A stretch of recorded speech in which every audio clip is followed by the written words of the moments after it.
Bueno, muy bien, buenas tardes a todos. Estas ceremonias tienen un inicio que es el de los agradecimientos, así que yo voy a cumplir con la formalidad también de agradecer a la señora embajadora doña María Jesús Alonso Jiménez por su amable y generosa invitación para que esta celebración pudiera realizarse en su casa. Al señor consejero, don Roberto Varela Fariña, por el entusiasmo con que recibió esta idea de conmemorar ambos aniversarios e impulsó la gestión que facilitaría la presencia hoy del doctor Lazaga Medina, sin olvidar, por supuesto, la colaboración de todo el personal de la embajada. También de agradecimiento a la directora ejecutiva de la Fundación Ortega y Gasset de Argentina, la licenciada Elena Muñoz, que estuvo atenta a todos los detalles en la organización de este evento. Por supuesto, este agradecimiento también lo voy a extender a los participantes de este conversatorio: Marta Campomar, Ángeles Castro Montero, Héctor Bullón y José Lazaga Medina. Y por supuesto a todos ustedes que nos acompañan con su presencia en esta tarde. Quisiera, para comenzar, presentarles a quienes nos acompañan hoy como expositores y contar después un poco la metodología de este conversatorio. Vamos entonces a una muy breve alusión a cada uno de ellos. Sus hojas de vida son mucho más extensas, pero les hemos pedido que hicieran un esfuerzo de síntesis y, bueno, aquí les pueden aparecer algunas cosas. Marta Campomar, de la izquierda, licenciada y doctora en literatura inglesa y española por la Universidad de Leeds, de Inglaterra, por una tesis sobre Marcelino Menéndez Pelayo. Actualmente es vicepresidente de la Fundación Ortega y Gasset de Argentina y ha dedicado muchos años a la investigación sobre el filósofo Ortega y Gasset, en especial a su relación con la Argentina. En este campo ha publicado libros como Ortega y Gasset en La Nación, ediciones que se han desarrollado aquí en el 2003. Ortega y Gasset en la curva histórica de la institución cultural española, esto es un libro del 2009. Ortega y Gasset, Luces y sombras del exilio argentino, publicado en Madrid en el 2016. Es editora del libro Cartas entre Ortega y Gasset, Historia o Campo, entre el corazón y la razón, de reciente aparición, que vendió recién la señora embajadora, publicado en el 2023. Por supuesto, también ha publicado numerosos artículos sobre estos temas, tanto en Revista Occidente como en la Revista de Estudios Orteguianos. A mi derecha está Ángeles Castro Montero. Ella es doctora y magíster de Historia por la Universidad Torcuato Di Tella, licenciada y profesora de Historia por la Universidad Argentina, donde se desempeña como profesora titular en la Facultad de Ciencias Sociales desde el año 1998. Eso ocurre en las cátedras de Historia Argentina, Historia de las Ideas y Metodología de la Investigación. Es directora del Centro de Pensamiento Español en Argentina en la Fundación Ortega y Gasset de Argentina desde el año 2007. Y sus objetivos son explorar la circulación de ideas atlánticas, de reformular el estado de conocimiento sobre las redes de intelectuales españoles y argentinos durante el siglo XX, junto con la colaboración de investigadores de otras casas de estudio y finalmente con la intención de formar a nuevos jóvenes investigadores en esta disciplina. También ella ha publicado libros, capítulos de libros y artículos en revistas especializadas sobre Manuel Bartolomé Cosío, Ramiro de Maeztu, Luis Olariaga y María de Maeztu. Coordinó el equipo argentino de 3 proyectos de investigación internacionales, cuyos nombres son Intelectuales y Científicos Españoles en Argentina, de la Patriótica de la Institución Cultural Española, al exilio, 1900-1950. Diálogo científico y cultural en el eje atlántico, España, Argentina, México y Estados Unidos. Esto desde 1914 a 1916. Y la biografía que tiene de arte contemporáneo en España, Argentina y México, convocado también, todos ellos por el Ministerio de Ciencia, Innovación y universidades del Estado de España. Se desempeña también como investigadora del Instituto de Historia de España en la Universidad Católica desde el 2009 e integra el Consejo Editorial de las revistas Estudios de Historia de España y Temas de Historia Argentina y América. Poco más lejos, en la misma sección, a mi derecha, Héctor Guyot. Héctor Guyot estudió Derecho en la Universidad de Buenos Aires y cursó la maestría en Periodismo de la Nación y la Universidad Torcuato Lumumba, de la cual hoy es el director académico. Tras dedicarse a la comunicación institucional y la publicidad, en el año 2002 ingresó en el diario La Nación. Hoy es jefe del suplemento Ideas y escribe desde 2013 una columna semanal. Es miembro de la Academia Nacional de Periodismo y obtuvo, entre otras distinciones, el primer premio en el concurso de cuento Arnaldo Conti, año 1994, y el premio de cuento en la Bienal de Arte Joven de la Ciudad de Buenos Aires en 1991. Publicó República Urgente, alegato por una democracia auténtica, en el 2021, en coautoría con Santiago Comadrón. Cuando la mentira es la verdad, 20 años de kirchnerismo en 40 años de democracia. Este año lo publicado en 2023. Y la novela La mano de un guión distante en 2022. Vamos con nuestro invitado transatlántico, José Lazaga Medina, el profesor de filosofía en la Universidad Nacional de Educación a Distancia, MED, e investigador de la Fundación José Ortega C. de Gregorio Marañón de Madrid. En 2005 fue nombrado director del Congreso Internacional Ortega C. 50 años después, en conmemoración del medio siglo de su fallecimiento, organizado por la Fundación José Ortega C. y la Universidad Complutense de Madrid. En 2006 fue comisario de la exposición El Madrid de Ortega, financiada por la Sociedad Estatal de Conmemoraciones y Centenarios en la Residencia de Estudiantes de Madrid, y editor del catálogo de dicha exposición. Ha participado en numerosos proyectos de investigación, el último de los cuales ha sido la biografía como género historiográfico en la edad contemporánea, España, Argentina, México, 2021-2022. Entre sus publicaciones podemos mencionar José Ortega C. Vida y Filosofía, publicado en el 2003, Metamorfosis del Seductor, ensayo sobre el mito de Don Juan, 4. Figuras de la vida buena, contra las ideas morales de Ortega C., 2006. Hannah Arendt, un ensayo biográfico, también en Madrid, 2017. Y en colaboración con Antonio López Vega, Ortega y Marañón ante la crisis del liberalismo, su texto del 2017. Recientemente ha publicado Meditaciones para un siglo, la filosofía política de Ortega C., año 2023. Ha sido editor de textos de Antonio Rodríguez Cuesta, José Gauss y Antonio Regalado. También ha colaborado en numerosas revistas, como Cuadernos Hispanoamericanos, Claves de la Razón Práctica y Revista de Occidente. Justamente la última publicación en esta ha sido en el reciente número de julio-agosto de este mismo año, con el título Actualidad de Ortega, escenarios del siglo XX para el siglo XXI. También ha sido profesor invitado por diversas universidades, como la Universidad Francisco Marroquín de Guatemala, la Universidad Popular Autónoma del Estado de Puebla, México, y el Carleton College de Minneapolis, en los Estados Unidos. De esta manera, entonces, quedan presentados, al menos en el papel, los participantes de este coloquio, pero ustedes van a ver que ellos son mucho más que estas referencias a las cuales he hecho alusión cuando los escuchen conversar sobre estos temas tan interesantes que son 2 centenarios. Como muy bien explicó la señora embajadora, el primero tiene que ver con la revista de Occidente, que es uno de los hitos en la historia cultural española.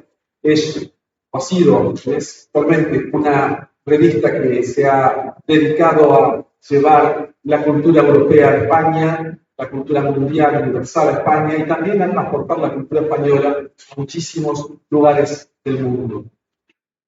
El diario La Nación también celebra el centenario de la llegada de Ortega como su articulista.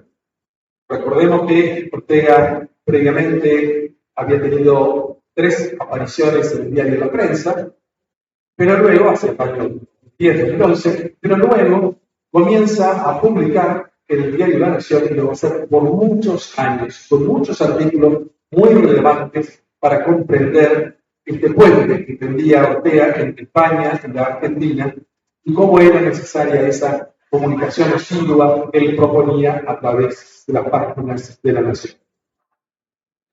Habíamos dicho que esto no es un conjunto de conferencias, sino que tratamos de un conversatorio. Y en el conversatorio, quienes participan de él pueden entrar y salir libremente. Se pueden hacer acotaciones, tomar la palabra, responder, acotar de lo que otro dice, sin que haya ninguna interferencia. ¿De acuerdo? Así que siéntanse totalmente libres para ello. Y bueno, vamos a, por algún lado hay que empezar. Vamos a preguntarle a José, a Pepe, que nos comente el año 1923, qué significado tuvo en la vida de Ortega. ¿Por qué 1923 es el año de la creación de la revista de Occidente? ¿Llega como una repentina inspiración o es que ya de alguna manera venía Ortega pensando, él había tenido otras incursiones, otras creaciones en los medios de comunicación previos, pero la revista de Occidente creo que un significado muy especial, ¿no?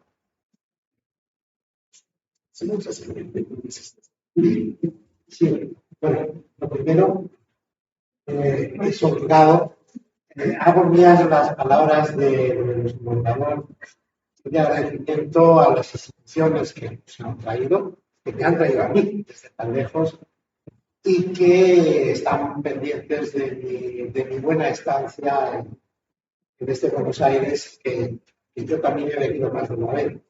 De modo que quede, sobre todo,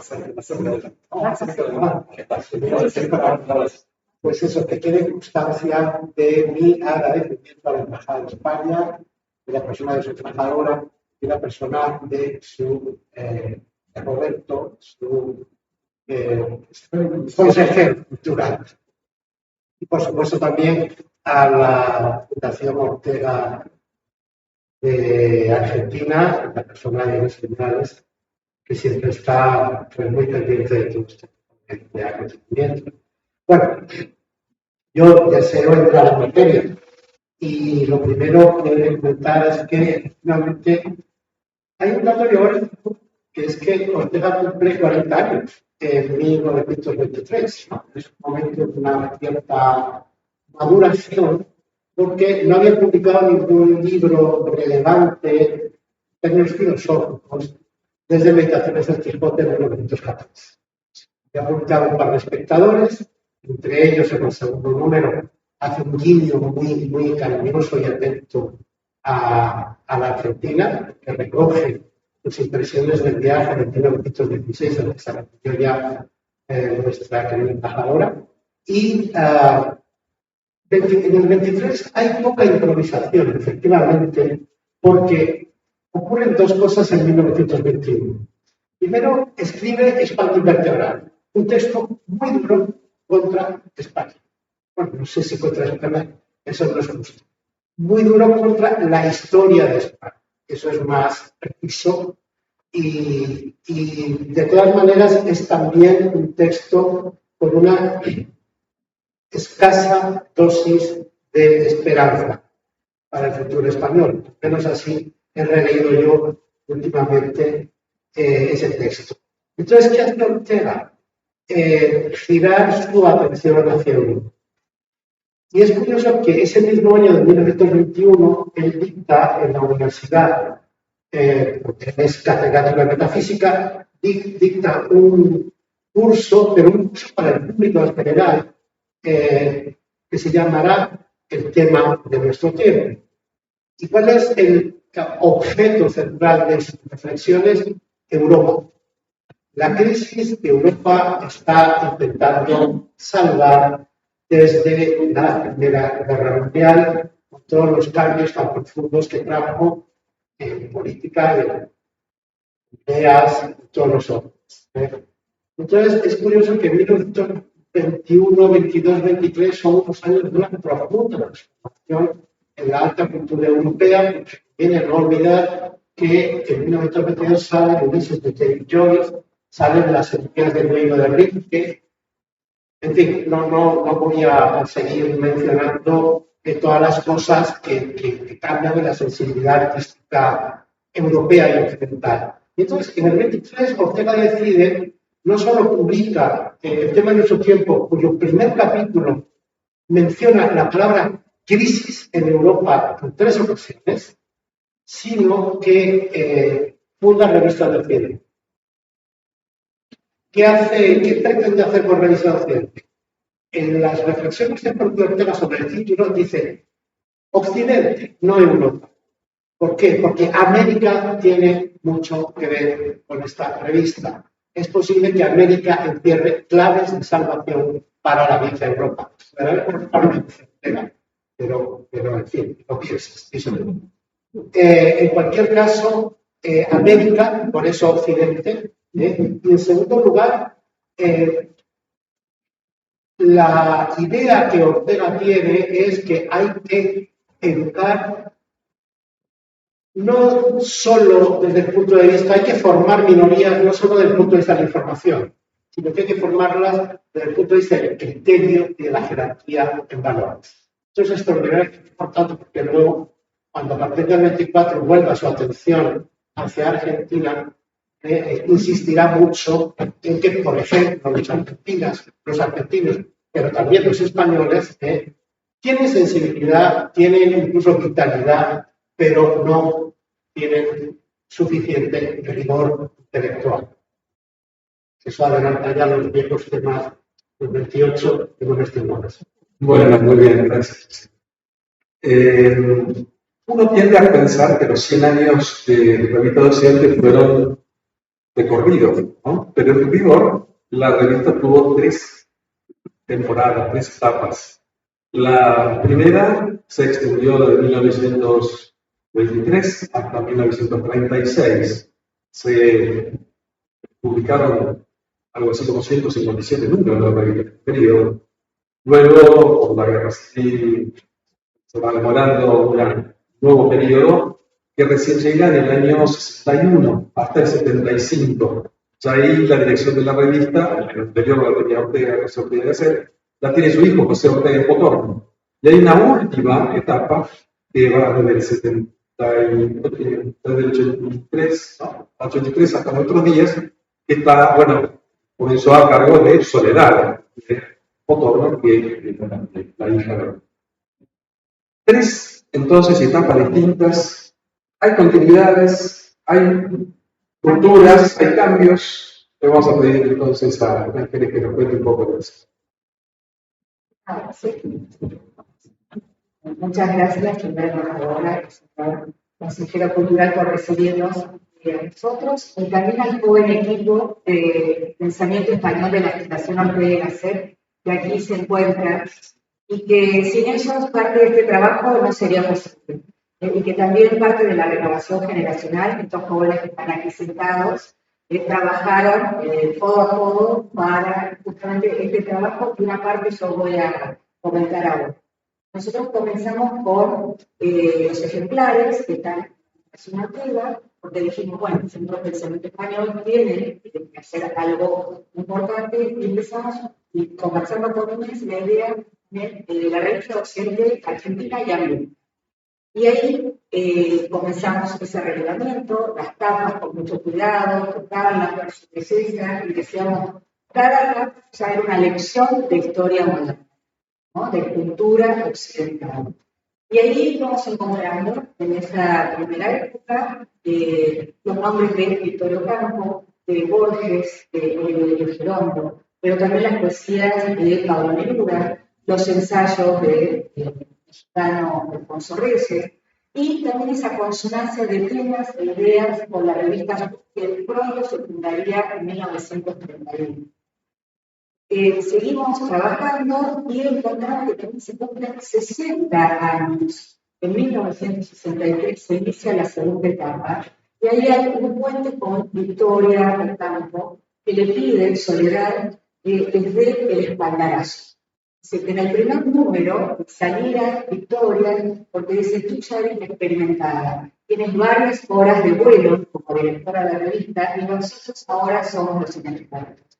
Y en esa correspondencia entre dos mujeres que también están trabajando de manera con mucho ahínco, con mucha pasión, que generosamente Marta me prestó esos originales. Vi ese trabajo de esas dos mujeres y de Soledad de una manera, como le dice Victoria, anónima, eficaz y sencilla, aunque no parece su hermana, José Ortega Cotorno, pero entre las dos piensan los problemas y cómo va a ser esa segunda etapa. Tiene que tener algo de la antigua, pero también de lo nuevo de pensar los problemas de la década del 60. Que de una manera el tema mexicano.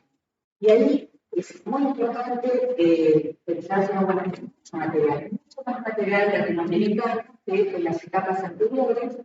Aparece Julio Cortázar, los ensayos de Mario Vargas Llosa, de Carmen Fuentes. Hay una sección de la revista que se llama Escritores de Hispanoamérica.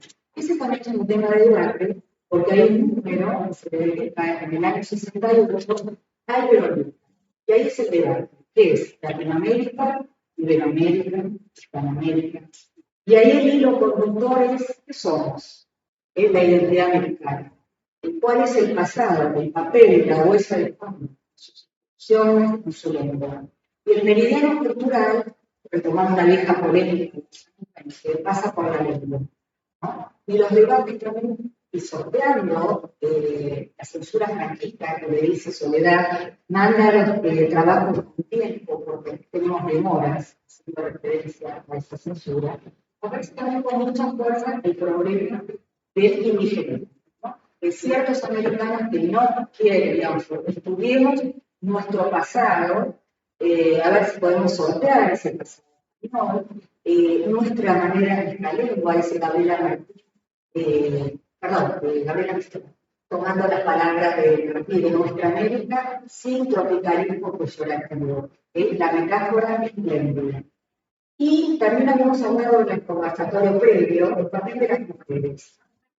También da lugar a otras mujeres nuevas, de la literatura argentina, el número 100 de 1971, y ahí está la poeta Alejandra Pizarnik. Y también el enlace, ¿no? Su último campo, la vieja generación, pero la nueva. Alejandra Pizarnik les decía también Sara Gallardo, con también una nueva novela, El secuaz, sobre el lenguaje americano, sobre el lenguaje del niño, es una manera que los medios catalanes celebran un nuevo tipo de lenguaje. Entonces, ¿dónde está el pensamiento, la literatura, la sociología, los problemas americanos, de crear un mercado común iberoamericano? Bueno, los temas sobre si no quiero monopolizar el micrófono. No, pero vamos a pasar de todas esas mujeres de la historia a una mujer de carne y hueso, una mujer del presente. De Marta yo hice una mención de sus libros, de sus obras. Pero omití una, que es una que nos sirve especialmente ahora. Marta tiene publicado ahora un libro que se llama Ortega y la Nación. ¿Cómo llega Ortega a la Nación? No vos a la libro, sino Ortega a la Nación. ¿Cómo llega?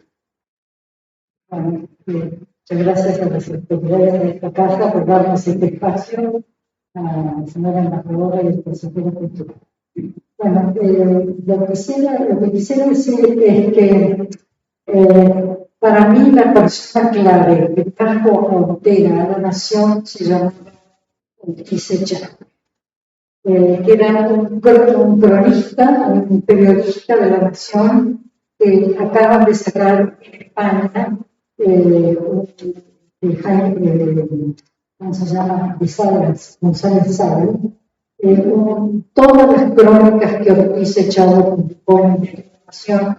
Yo les recomiendo porque la primera parte, que es la guerra, bueno, antes de la guerra viene la República, la Guerra Civil, etcétera, etcétera, que él acompañó ese momento y es una crónica espectacular de lo en la nación. O sea que cuando Ortega se sintió que quería ensimismarse, callarse un poco, no entrar en polémica con sus contemporáneos sobre estos temas tan difíciles para ellos, Ortiz Echagüe tomó la responsabilidad de informar con las crónicas lo que Ortega no estaba dispuesto a después. Pero yo quisiera, estos análisis, ese es el sector más triste en el fondo de la vida de Ortega y de todos estos españoles que aparecen en la nación. Yo quisiera hacer referencia, ya que han hablado de la mujer en la revista de Occidente, decir que Ortega a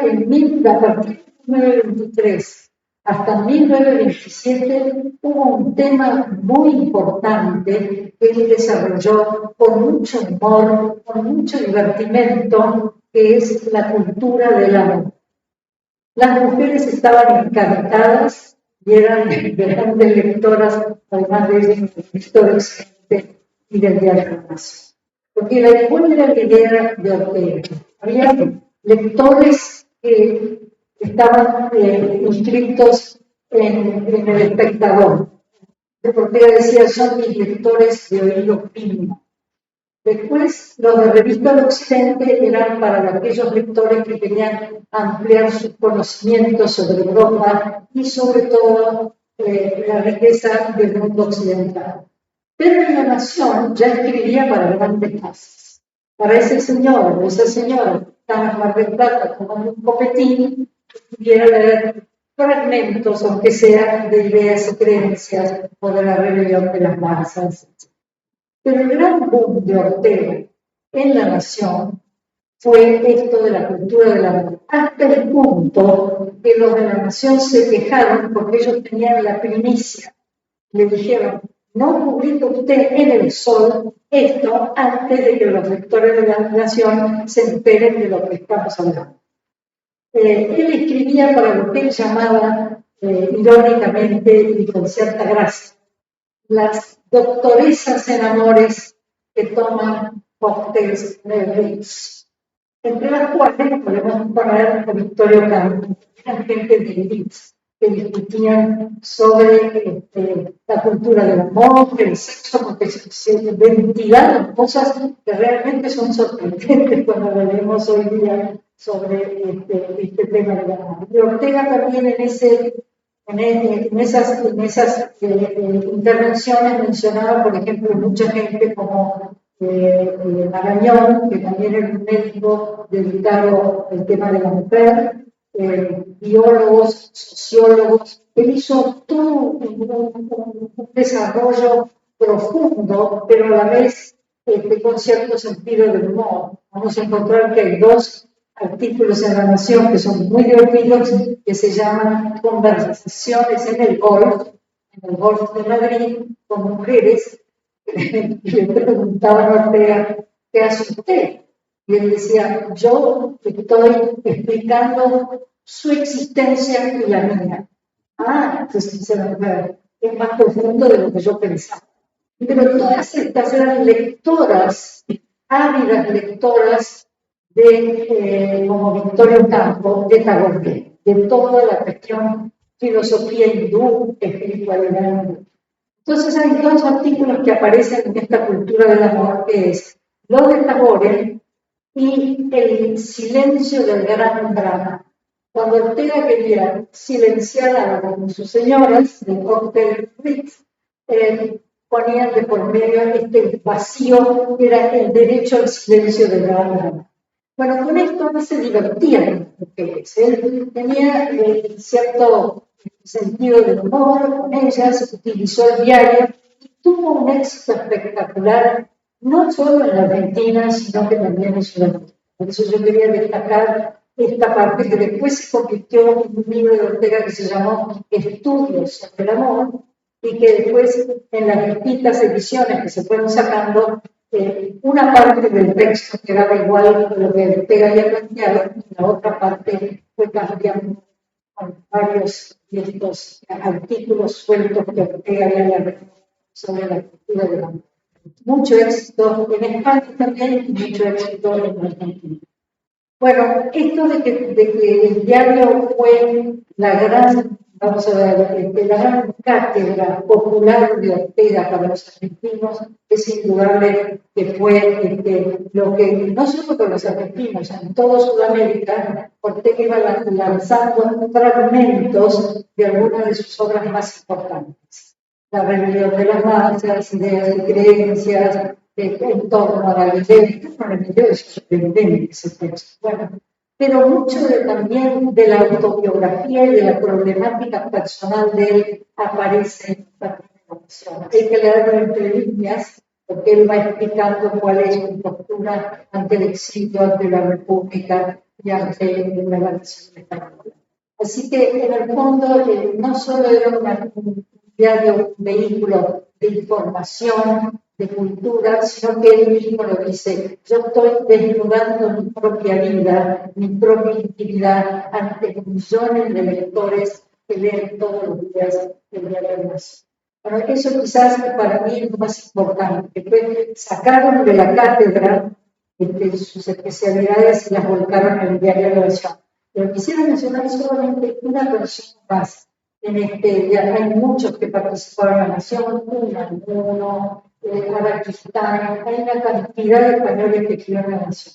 Pero uno de los que más me sorprende es el padre de las matemáticas españolas y de las matemáticas en la Argentina, Julio Rey Pastor, que residía aquí en Argentina. Pasaba la mitad del año en España y la otra mitad en México.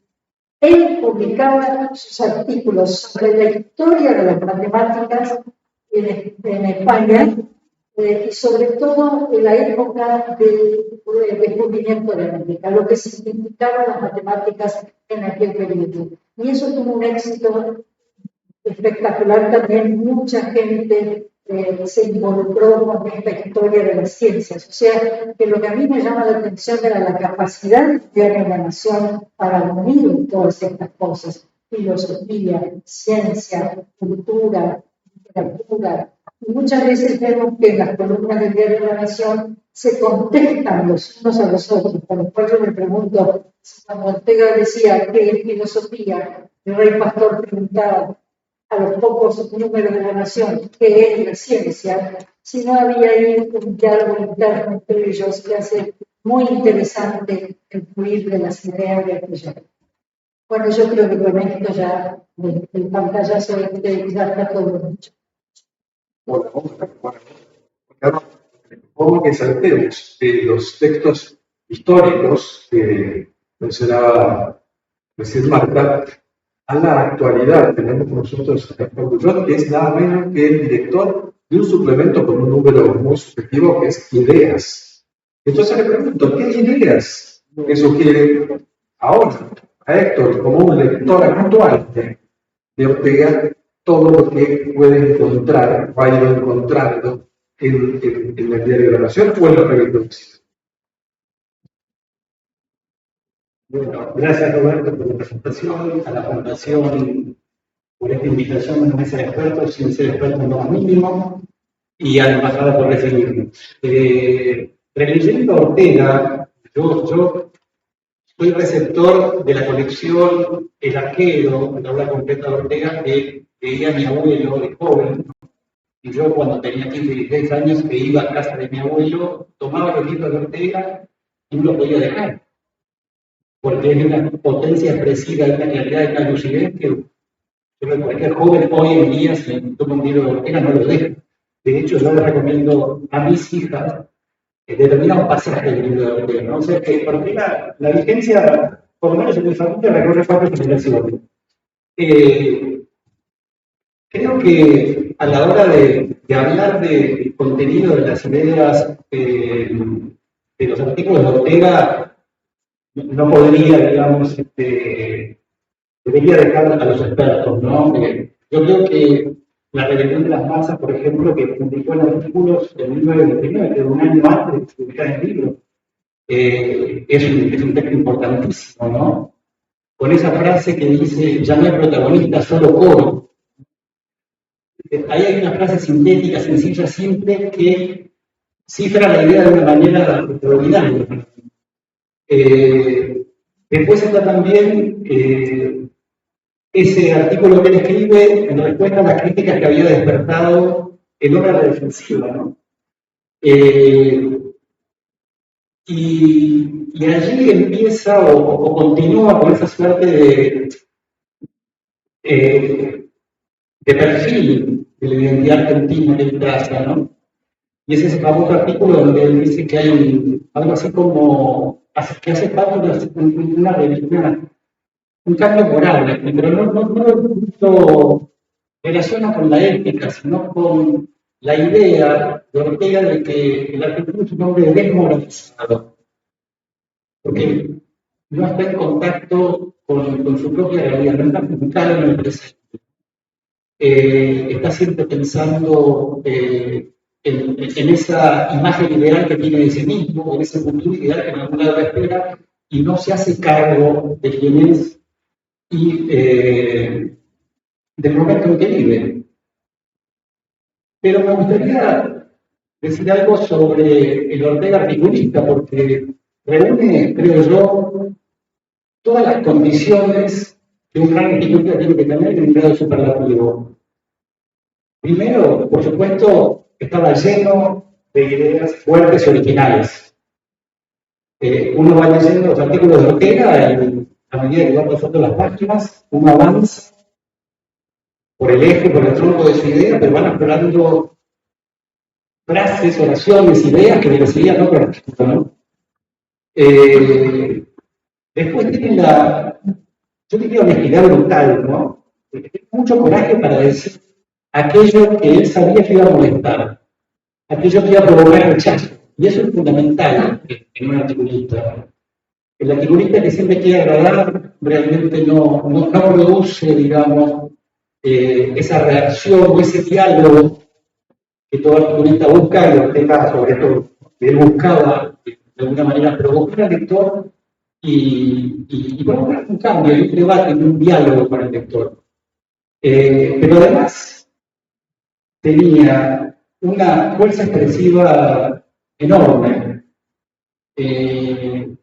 una claridad también para expresar ideas complejas, que él trabajaba a conciencia porque le interesaba llegar a esos lectores, ¿no?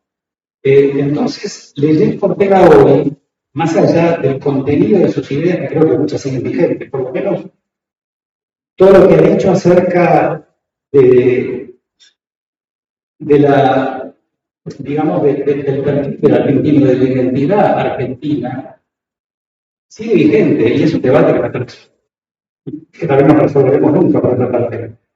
Pero sobre todo es un placer leerlo porque por la calidad literaria de sus textos también, ¿no?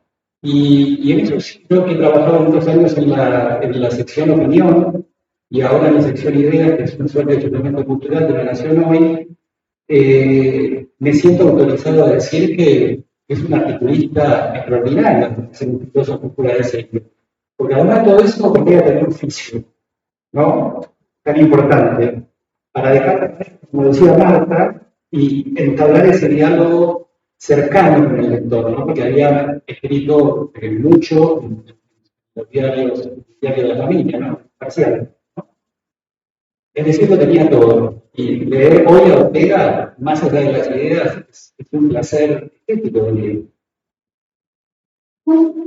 Gracias. Hemos escuchado la participación del Proyecto de Occidente de muchos autores latinoamericanos, afroamericanos.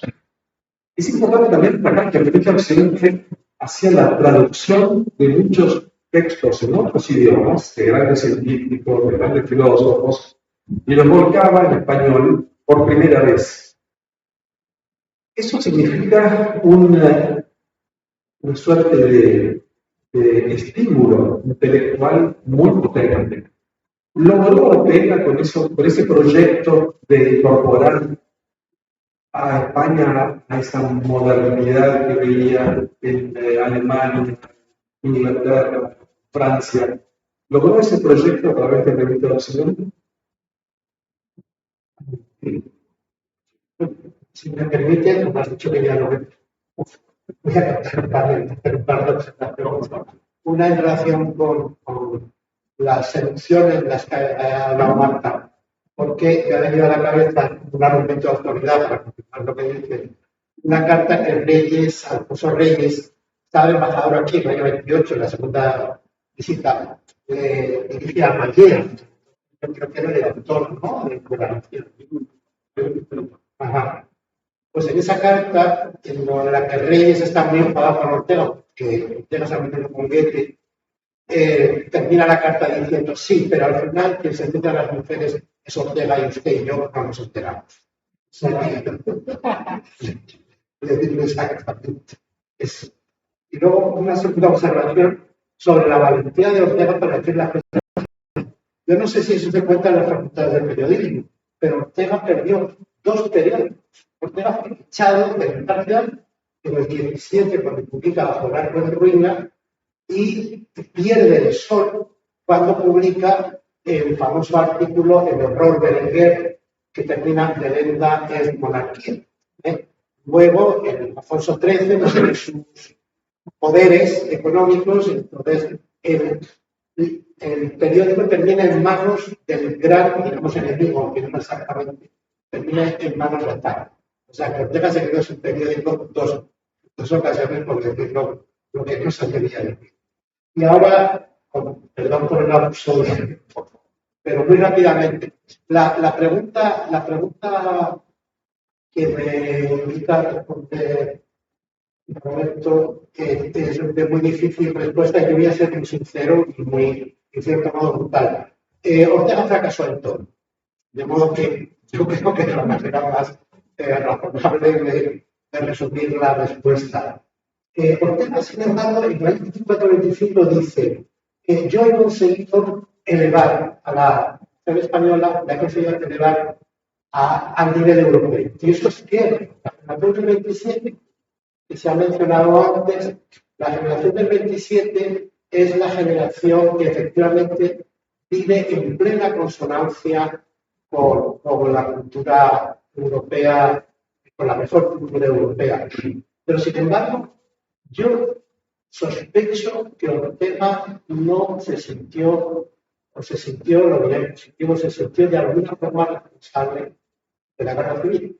No en el sentido de una responsabilidad moral directa, pero sí en el sentido de que algo había ocurrido en el proyecto de modernización de España que había terminado como Rosario, estilo Prometheus o Castilla, como Rosario del mundo.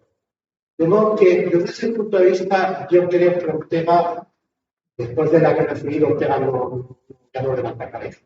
Pero en cuanto a América, consiguió Ortega europeizar, en el mejor sentido, a las élites culturales europeas.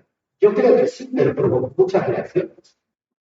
Es decir, Marta ha estudiado en ese tampoco que escribió sobre la curva cultural y las intervenciones de Ortega, como la revista Martín Fierro, Proa, etcétera, de cierto modo se vuelven la revista de Occidente.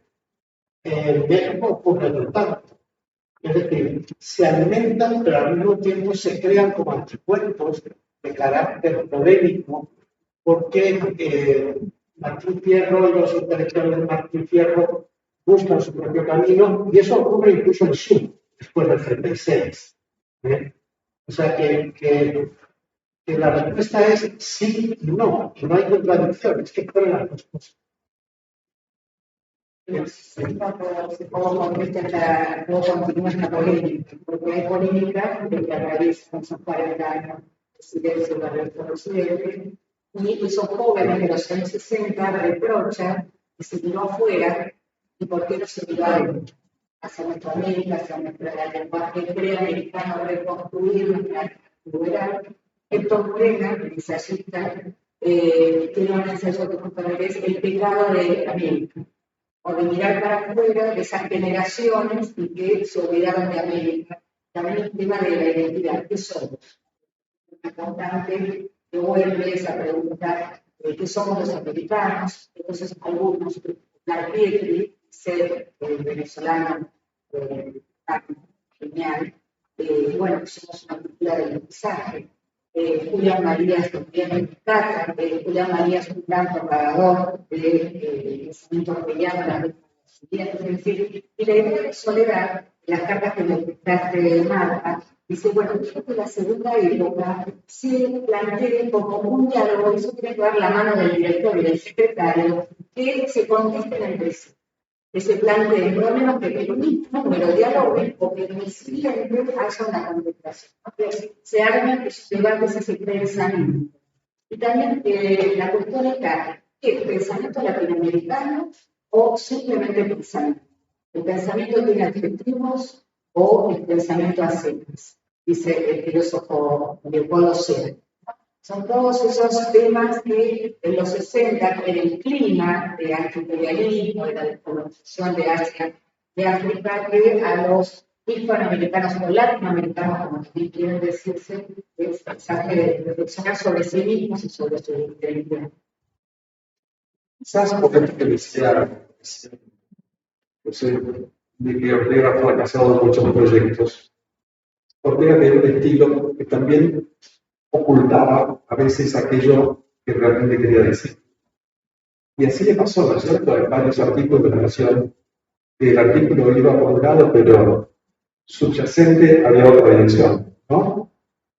Sí, él dice que muchos textos son también autobiográficos, que él va a entender su propia problemática con ese público que tiene reacciones contradictorias hacia lo que él está escribiendo en el Diario de Nación. Yo quisiera decir una cosa que a mí me parece importante, que además está metido en toda esta cuestión del feminismo que ahora tenemos en auge, que ya se había planteado en épocas de Ortega. Ortiz Chávez, que era un fino observador también de nuestra sociedad, muy amigo de Ortega, como el de europeo a europeo, porque era una familia del norte de España, que además fue una familia extraordinaria, porque uno de ellos era aviador, compañero de Jorge Newbery, otro era pintor, uno era famoso por sus fotografías, pero de alguna manera vivían entre España, la Argentina y Marruecos, y Pez. Así que era una cultura muy compleja. Ortega se entendía bien con esa complejidad de los Ortiz Chávez, que además Fernando era el que le pagaba el sueldo en París, en Europa, y el que más defendió a Ortega en la época de la guerra civil, cuando se fue retirando de la República. Pero es verdad que se oculta ese Ortega intimista, y él sabe también que es la mujer la que más se mete dentro de esa intimidad de su propia vida. Y muchas veces está dialogando directamente con ese público femenino. Pero Ortiz Chávez dijo una cosa muy interesante durante el tema del voto de la mujer en España. Él dijo, hay 3 tipos de feminismo. Están las señoras clásicas que votan como le dice su marido, están las de avanzadas progresistas que de alguna manera tienen un cierto esnovismo, pero que no saben exactamente dónde van, que había muchas en España y acá también. Y la tercera, muy importante, es la mujer que está detrás del telar, la mujer de la fama. Esas van a votar al socialismo. Entonces, él, al hacer ese triángulo de que hay distintas categorías, con distintas prioridades en las mujeres, Ortega supo manejar eso también. Después, la vida de Victoria Campos se le encontró con esa gran problemática. Cuando le tocó a ella ya enfrentar el populismo latinoamericano, que todavía es un gran debate irresuelto en nuestra sociedad. Pero es verdad lo que dice Roberto, que mucho de lo Ortega oculto en todos estos artículos, ya sean más políticos, pero también hay mucho sentido del humor. Yo creo que hay que discutir esa beca, él sabe que él juega con su público, juega con la persona que lo está siguiendo. Y yo también creo que muchos artículos de Ortega le están respondiendo algo a algo. Por eso traje a colación el caso de Rey Pastor, porque creo que muchas veces contesta a personas que están escribiendo en el mismo diario de la Nación y que están interviniendo en este rol docente que él siente que tiene con la sociedad argentina. Lo que sí quiero llegar a decir, una frase que me parece importante, que Ortega pertenece a esos españoles que hicieron por nosotros, que fueron hacedores de nación, fueron verdaderos hacedores de nación, porque dejaron su experiencia hispana la compartieron con nosotros. Para bien o para mal, pero ahí está. Bueno, hay una pregunta más ropa que esa, Héctor. ¿Hoy la Nación contrataría a un como articulista Ortega? Voy a empezar con una anécdota, porque después de recibir la invitación de venir a esta charla, yo por supuesto busqué la memoria viva del diario, que es José Claudio Escribano, ¿no? Y él se acordaba, así por completarse con dato periodístico preciso, lo siguiente. Él me decía que efectivamente Fernando Pérez Chávez, que es como el cronista mítico de la Nación, que era a principios de los años 20, era jefe de la agencia de corresponsales en Europa del diario, con sede en París, ¿no? Y entonces Escribano me dijo que para Ortega, el hecho de que lo contrataran para publicar de manera regular artículos de la Nación fue también un desahogo económico, porque en esa época, y subrayo, en esa época la Nación pagaba muy bien. Y además, digamos, la relación del peso con las monedas europeas era muy favorable para el peso, ¿no? Y me contó este dato. Me decía que un asistente de Ortiz Echagüe, que trabajaba en la agencia con Ortiz Echagüe, que era asistente, cobraba como sueldo el equivalente a lo que cobraba el director de Figaro. ¿No? Entonces, uno que puedo decir es que, por supuesto, la Nación querría, como Ortega, en sus páginas sobre. Pero habría que ver si había posibilidades con un periodismo en crisis, no solamente la Nación, ¿no? La que con el cambio tecnológico, con Internet, con el cambio, digamos, en la industria, principio del siglo pasado, porque la prensa vivía, y no solamente la Argentina, también, otro momento en cuanto a la industria, ¿no? Periodística. Pero yo creo que el diario llegaría a un arreglo. Digamos, si aparece un Ortega, por así, igual hay columnistas extraordinarios, españoles, que vienen de la literatura, Muñoz Molina, Javier Cerca, un montón. Y que a veces los publicamos, tenemos, digamos, el placer y el lujo de publicarlos en las páginas del diario, por el intercambio que hay con el diario del país. Bueno, tendríamos que pensar entonces en un Ortega cobrando bitcoins, digamos, para poder ser artista en la Nación. Muy bien. Para la Argentina, trabajando con los textos, en el equipo descubrimos que en la página de suscriptores había 3 tarifas. Una tarifa para España, una tarifa para el extranjero y una tarifa preferencial para la vida. Pareció un error. El hecho de Occidente tenía una tarifa para nosotros. Evidentemente que no somos España, no éramos para el extranjero, pero había una voluntad que en las Pampas, con la Gioconda de las Pampas, que era el apelativo que le daba a Ortega a la Victoria, circularan, que fuera más accesible a la revista del Occidente para el extranjero. Y eso me parece un dato notable, esa preferencia que por el público tiene que variar hacia otro lugar del continente de España. Una anticipación, realmente, se imaginaba lo que iba a ser Argentina en el futuro, es un precio, claro, un precio como monetario.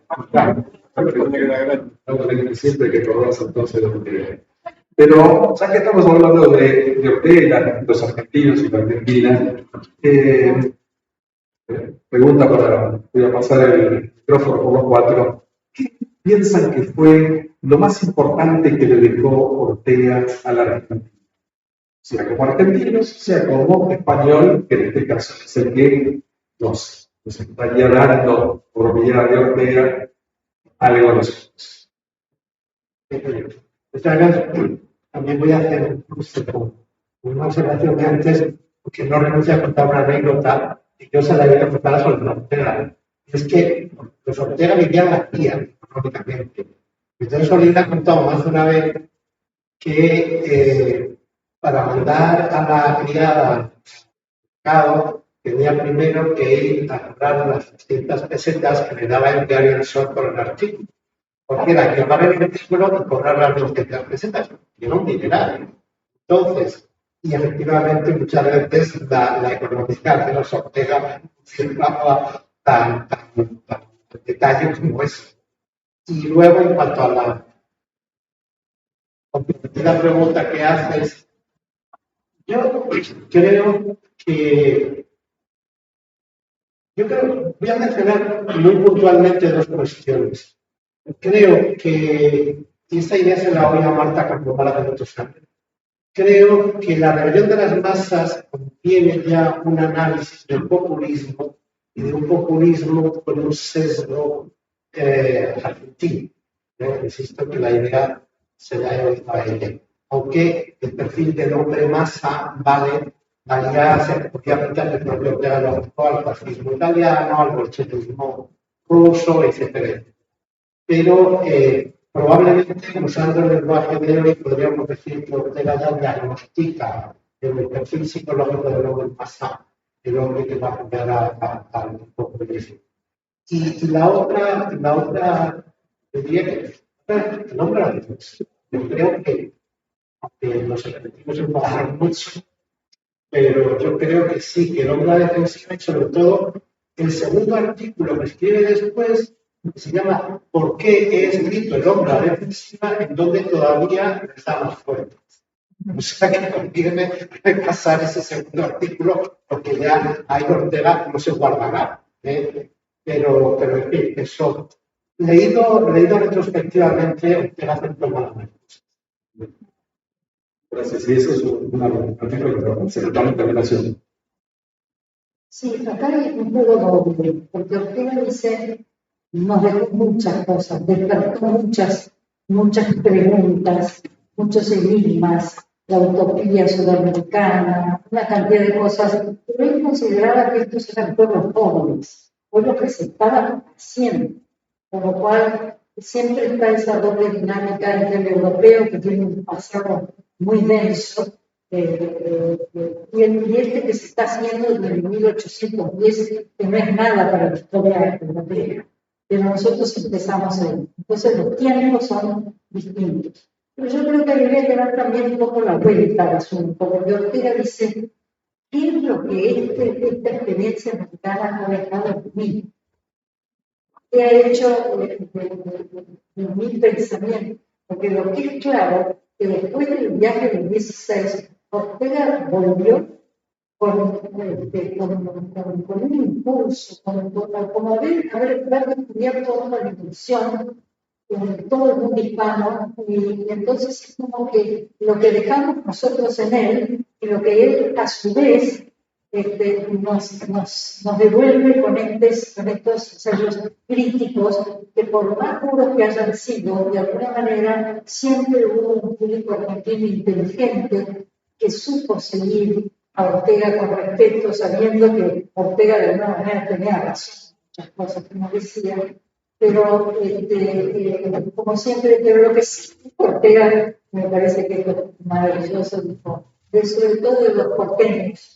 Son 1,5 millones de objetores. Objetan. Entonces, esto lo seguimos viendo, lo de los objetores. Él hace una radiografía pero con cariño lo decía puntualmente, pero también lo que ese pueblo le dejó, toda esa experiencia mexicana le dejó a él como pensador y como filósofo. Y algo de eso se ve en los intercambios, ¿no? Argentina se ve a través de los textos que aparecen en la redes. Sí, se ve eso en la segunda época, pero con respecto a la primera pregunta, con respecto a ese legado del primer viaje de la reforma universitaria de 1918, me parece que es algo que tenemos que mencionar de lo que dijo Ortega. Esos jóvenes que lo escucharon en esas conferencias y que se paraba la calle de la muerte en 1916, impuso una reforma de una democratización de la universidad, que no fue solamente argentina, sino con Perú, México o Venezuela. También pensaba cuando, bueno, ¿qué más después?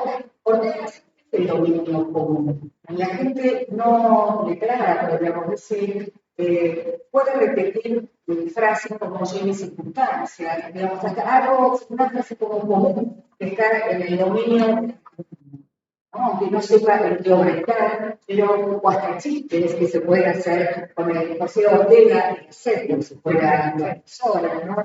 Esa humorada, argentinos a las cosas, como que se recortan, son esa parte de la fraseología. Y creo que también nos está la Fundación Ortega.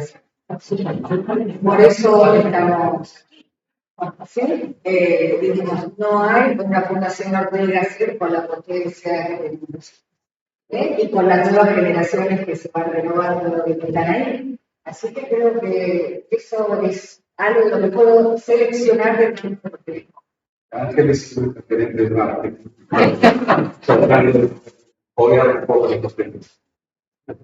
Sí, creo que es el número de la defensiva donde él dice que doy una parte sustancial de lo que soy y de mi vida al argentino, ¿no? Y creo que ese compromiso es esencial, ¿no? En un articulista. Y coincido con lo que dijo Marta de que él cuando escribía se estaba indagando también a sí mismo, ¿no?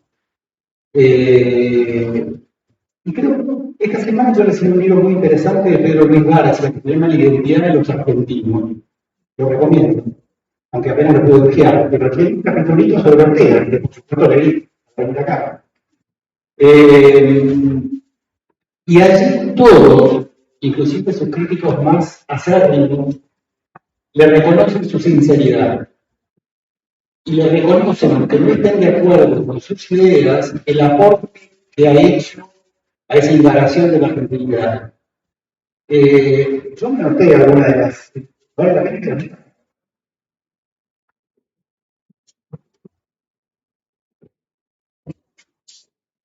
Básicamente le hacen una serie de críticas. La primera es que tiene esa tendencia generalizada, ¿no? A explicar en todo, a sistematizar. A ver un síntoma y ya llegar a la idea, bueno, que es propio de los filósofos, por supuesto, ¿no? Y que quien no tiene esa lucidez para ver la realidad se nos atravesa. Digamos, necesitamos de reconocer. En este caso, Ortega le criticaba en esta tendencia, digamos, a la generalización abusiva, y poco positiva, porque es una de las críticas que se le hace. Otra es lo que mencionaba, que hablaba del argentino que en realidad estaba enfocado en el porteño, que el hombre del interior de otra cosa, ¿no?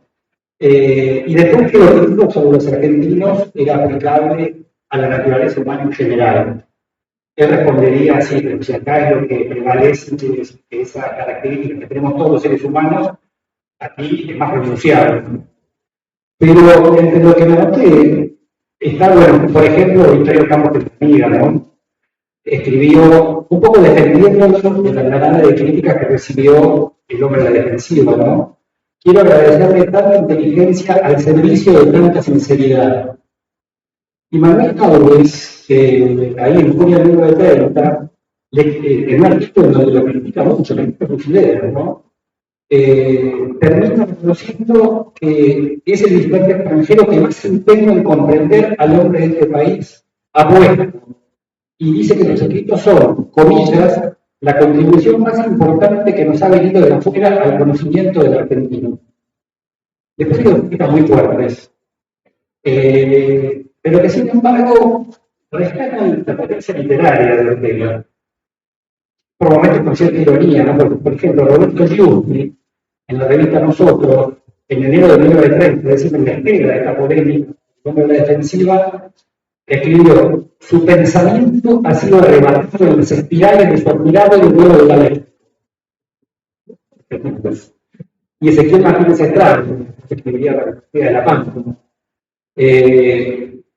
critica fuertemente esas digamos, sentencias así muy terminantes de Ortega, pero reconoce, tal vez con algo de malicia, este eximio escritor, comillas, es ante todo un primoroso artista, brillante en el adjetivo, rotundo en la metáfora. A mí lo interesante me pareció ver cómo todos se perdían de su pluma, ¿no?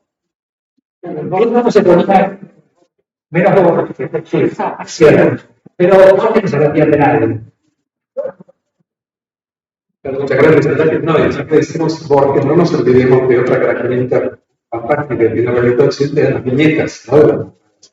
Y en esas viñetas las hizo no a las mujeres, ¿no? Así que no solamente colaboraba Borges, sino Noa Borges también estuvo presente en la realidad occidental. Y la mejor anécdota de todo esto que estamos conversando, esta revista centenaria continúa, si no estamos recordando algo que ya pasó, sino que nosotros mismos hoy nos podemos sumar a la lectura de la revista de Occidente y seguramente vamos a experimentar lo mismo que pretendió que experimentáramos Ortega cuando la fundó, es decir, llegar con ideas, despertando emociones, dándonos a conocer visiones de la realidad en torno a Ortega. Y a eso nosotros nos podemos sumar, podemos incorporarnos a ese legado de Ortega aún en el siglo XXI, 2023. No es algo entonces que terminó, esa inspiración orteguiana siguió, a través de sus hijos, y hoy a través de quienes están a cargo de la publicación, de tal manera que no estamos hablando del pasado, estamos hablando del presente y también del futuro. Por eso cuando desde la Fundación quisimos hacer este homenaje a estos dos centenarios, es porque consideramos que el pensamiento de Ortega, a través de estas obras que él ha desarrollado, está vigente hoy día, que podemos volver a Ortega o a las obras de Ortega, en este caso a la revista de Occidente, y lograr inspiración para construir nuestra vida, como diría él, hacia adelante. Somos seres hacia futurizos, es decir, nuestros problemas están en el futuro, no en el pasado. Una lección importantísima para los argentinos, que tendemos a mirarnos en el espejo retrovisor.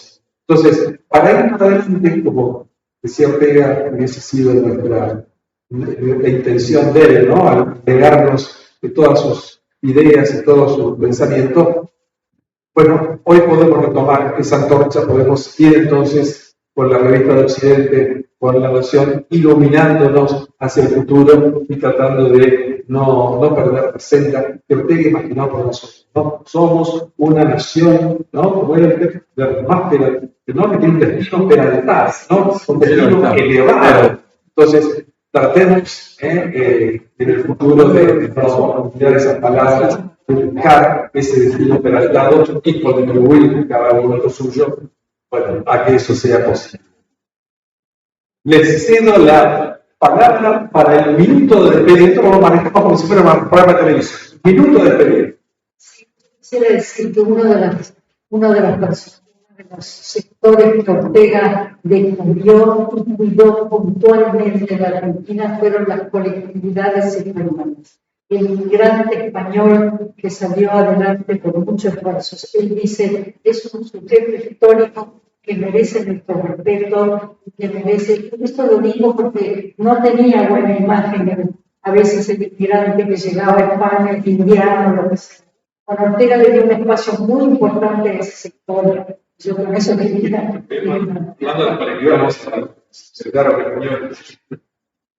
No solamente, yo creo que una de las ideas más originales que queda todavía viva y que tiene todavía recorrido es que Ortega, precisamente en una carta a un estudiante de filosofía argentino, le dice: ustedes tienen que pensar en una reforma de su identidad. Eran dos mensajes: a las cosas, a las cosas, y reformemos nuestra propia intimidad, porque ahí está el secreto no solo de nuestra felicidad, sino de nuestra salvación en el sentido del poder. Sí, a mí me gustaría rescatar la cuestión del gerundio, que tanto hablar, vamos siempre, ¿no? Solamente el futuro, sino que vamos siempre. Me parece que sería como una invitación a continuar. Bueno, Ortega siempre está diciendo que nos hagamos cargo de lo que somos, de nuestra vida, ¿no? Y que no vivamos la ensoñación. Y creo que esa solución o esa intención de asumir lo que somos o de indagarnos en función de proyectarnos, ¿no? Él decía que el hombre masa era el que se conforma con ser a quién es, ¿no? Y bueno, no podemos darnos ese lujo, me parece. Hay que mirar hacia adelante y tratar de, como decía vos, Roberto, ir a septiembre, ¿no? Entonces, bueno, ese mensaje sí es absolutamente vigente. Bueno, no puedo dejar de interrogarnos. Sería digamos, un egoísmo de mi parte, un abuso del micrófono, no permitirles a ustedes que si tienen alguna pregunta, una observación, que se intervenir de alguna manera, poder hacerlo. Así que, Enrique Aguilar quiere hacer una pregunta.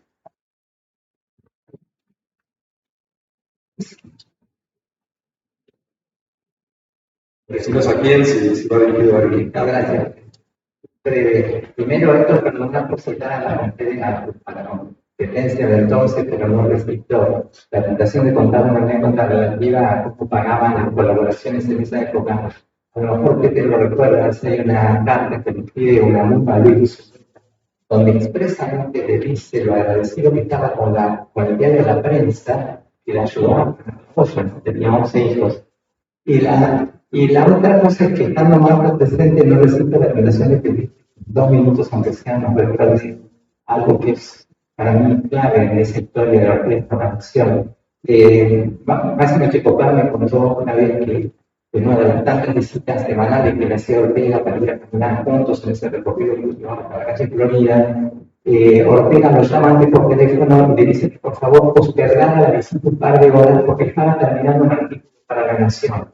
Cuando Ortega llega a la casa ahí y sube al departamento donde ahí en Quintana y Ayacucho, se encuentra frente a una mesita, había un sobre donde decía de Condenado Ortega el intelectual hielo, que es uno de los artículos más notables que Ortega escribió en La Nación, y como Marta conoce muy bien quién es ese otro, a lo mejor nos puede brevemente contar esa.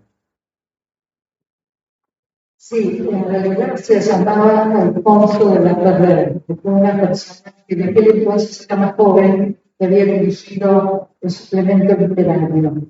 Y escribió un típico artículo, como había muchos que en aquella época cuestionaban a los intelectuales, diciendo que en realidad no eran políticos, que había fracasado la política porque estaban en manos de intelectuales, en fin. Se largó todo no era el único Ferrer que pensaba de esta manera, pero la forma en que lo formuló contra la agrupación para la defensa de la República, que era Marañón, Ortega y Pérez Ayala, pero sobre todo contra Ortega.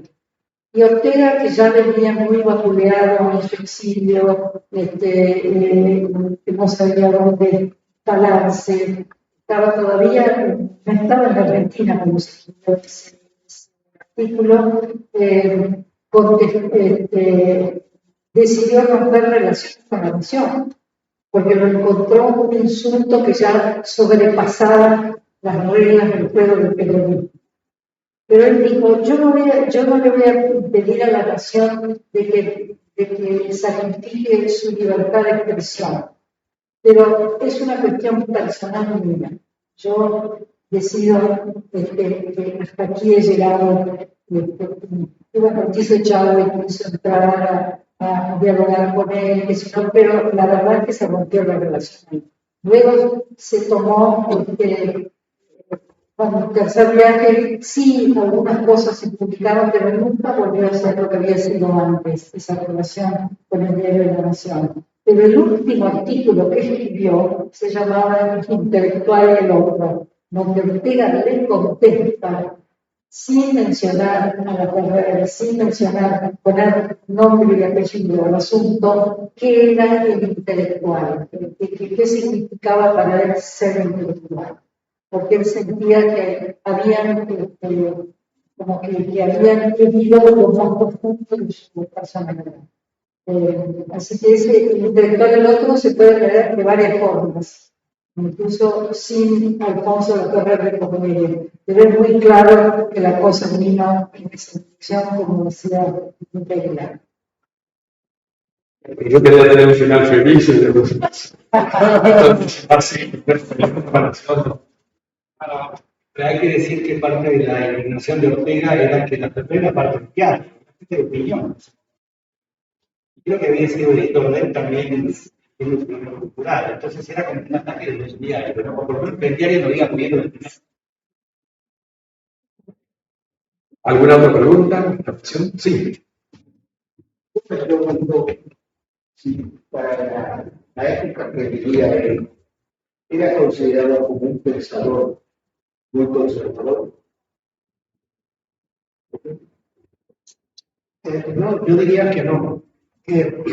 Ortega, de todas maneras, mantuvo posiciones que hoy identificaríamos cómodamente con los ideales socialdemócratas hasta un día que bien avanzaba los años 30. Cuando él escribe a la llegada de la República, el aviso, es decir, si Ortega no se va a pelear la República es porque escribe un artículo diciendo una cosa es la República, otra cosa es la Revolución, y si no, al tiempo. Año 32, escribe eso Ortega. Entonces, la fama de conservador viene de que Ortega rompe muy pronto con la República, pero no fue nunca antirepublicano. Simplemente se alejó porque el camino que llevaba a la República era un camino que no le convencía. No le convencía porque la República estaba en manos de unos republicanos que en realidad no respetaban la República. De hecho, el último artículo que publica Ortega en la prensa española es defendiendo a la República después del triunfo de las derechas. O sea que Ortega mantuvo ahí una exquisita equidistancia defendiendo que la salida de España al futuro pasaba por una república que entonces era república burguesa. Conviene no olvidar eso nunca, porque en los años 30 el Partido Socialista Obrero Español tomó decisiones, la mayoría de nosotros conocemos, tomó decisiones en el sentido de ir a una especie de revolución, de inspiración comunista. Ortega tuvo muy claro que eso no iba a triunfar nunca, porque el ejército y la Iglesia Católica eran todavía fuerzas socialmente tan poderosas que se generaría efectivamente, como así pasó, una guerra civil. No sé si con esto le Muy bien. Bueno, entonces, de este lado, no me queda más que agradecer a cada uno de los participantes. Por supuesto, nuevamente agradecer a la señora embajadora, su consejero. No sé si quieren tener las últimas palabras para esta reunión. No, muy bien. Entonces, en nombre de ellos, también les agradecemos a todos ustedes el haberse tenido, el haber iniciado este coloquio, que espero que haya sido motivador, como dijimos antes, para que ustedes continúen leyendo la revista, y porque no, también el diario de la Muchas gracias.